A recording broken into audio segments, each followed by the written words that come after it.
abadeba as the hot jumedi said ya wa woni me dem nya tena se a konsana na me de bro na what trim move it last month abisini you sure say unika ne awofie DUMSOR na start me you sure say ho tete oni obekọ fence TikTok baby a na obi a complaining obi wo mani ice cream na say obi wo mam ne nam especially omo ye co store omo de light ye adwuma omo tini su ankasa eno na me ma ko hwehwe like ba ka kofi fi nyomem na me ba be ka che osa nya say bia aye fence bibi keke na MDC 4% de ho nkyere ye dabi aye akosombo dam ho na tese ho ahye dwebre na hese nyoma esisi wo ho eno na ama DUMSOR ide ekoso wo Ghana ha se oman we mu eno na opanyi ba akudi na no budusa like wa be kasa opanyi na ba be voice out and opanyi John be kasa bebre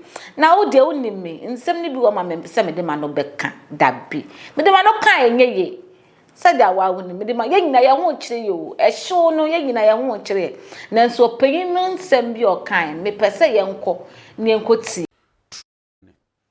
But it leaves a major deficit. The fire incident severely damaged the control room responsible for power evacuation. Because when they generate the power from the thermal plant, from the hydro plant, it has to go to the control room first. Then the control room takes the power through the switchyard and distributes it.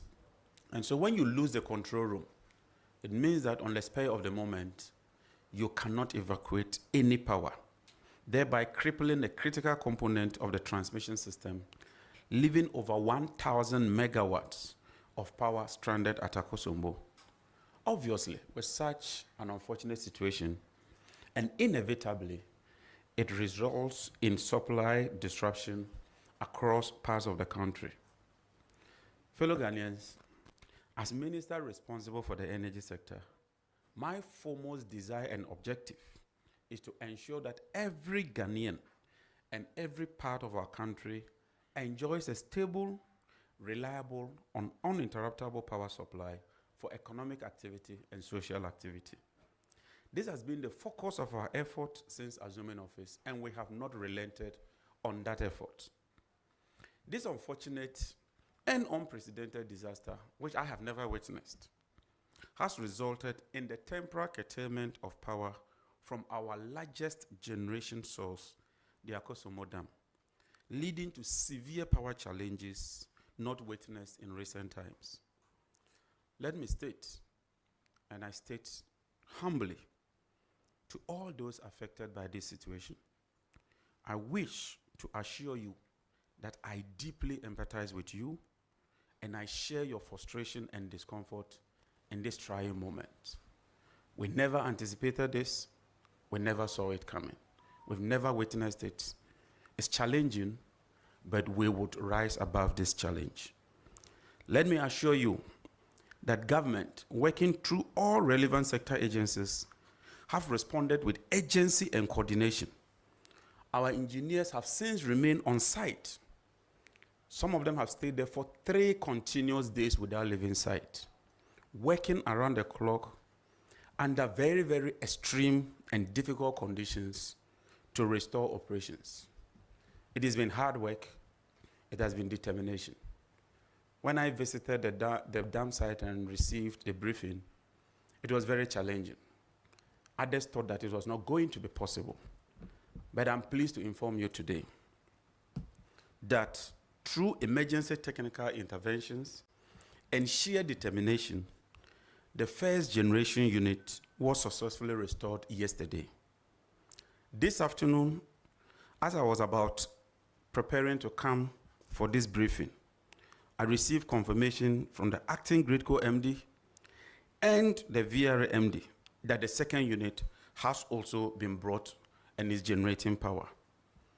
I've also been reliably informed that the third unit is undergoing works and that it will be brought on as soon as possible. When we bring on the third unit, it then paves the way that the new technology, the innovative technology that they've never used following this incident has proven to be successful.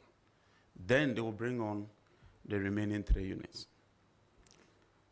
On behalf of government and on behalf of the good people of Ghana, I wish to seize this opportunity to commend and salute our engineers and technical teams who have remained on site, working tirelessly under extremely difficult conditions to restore the system to full operation.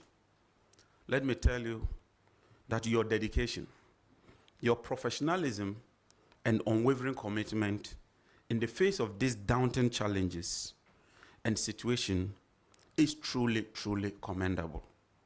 I salute you, I thank you, I commend you, and I'm immensely proud of what you've achieved so far. Given the situation, I've also directed the MD for the Electricity Company of Ghana to provide regular and timely updates to the public on areas that will be affected. We will not shirk responsibility. We will not deceive you. When I briefed the president told me to be honest and transparent.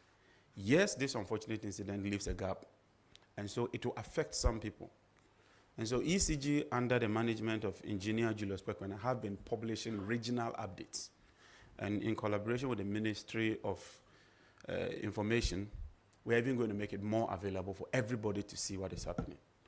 But because it is fluid, because it's not like the regular load shedding, where you are aware that for a foreseeable period of time, you cannot restore power, we cannot do weekly publications.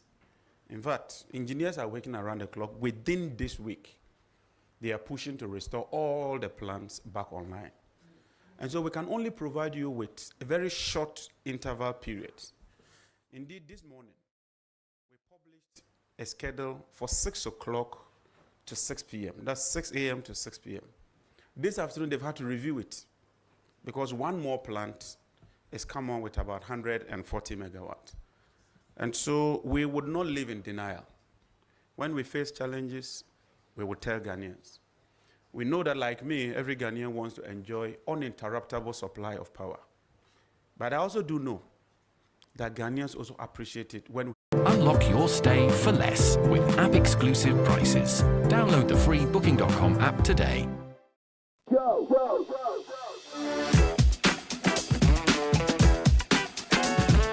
Has been doing that right from the day I visited the plant and all the periodic updates that we've been providing. Let me also state clearly that disasters of this nature are neither predictable nor entirely preventable. And even in advanced countries, sometimes they face challenges. However, what remains within our control is the speed, the coordination, the honesty, and the determination with which we respond to these challenges. In our attempt to swiftly restore power, safety would remain paramount. The safety of the engineers is very, very critical. We can't afford to lose even one soul or sustain any injury. And so this work ought to be done diligently, meticulously, in accordance with safety standards. We would move with alacrity, we would move swiftly, but we will not seek to cut corners. To get to the root cause of this incident, as Minister for the sector, I've constituted a technical team chaired by the Venerable Engineer Williams Amuna to conduct a thorough and independent investigation into the incident. They will focus on the technical issues and come up with a report in 2 weeks. I'm well aware that the security agencies are also conducting a parallel one, looking at possible culpability and criminality, and we'll be waiting for that investigation. Let me assure Ghanaians that we remain fully committed to restoring normalcy within the shortest possible time. I've been briefed that the engineers are working around the clock this week, and I intend to visit them this night to thank them and encourage them. I wish them the best of luck, and I know they can rise to the challenge.